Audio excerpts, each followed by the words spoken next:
রাকে ওই থেকে 2 বান্ডিল রাখে দিলি।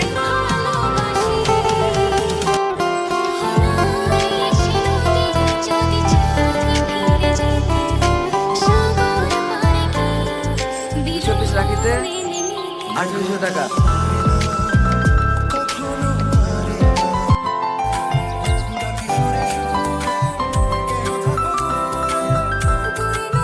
তোমাদের সাথে বাকি রেট ধরলাম, 800 টাকা দাও তাহলে হবে।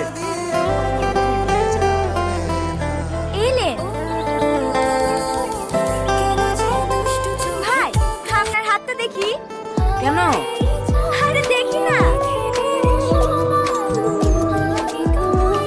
দে 2000 টাকা। হ্যাঁ কিসের টাকা? মা বোন ভাইকে রাখি পড়াইলো, ভাই বোনকে গিফট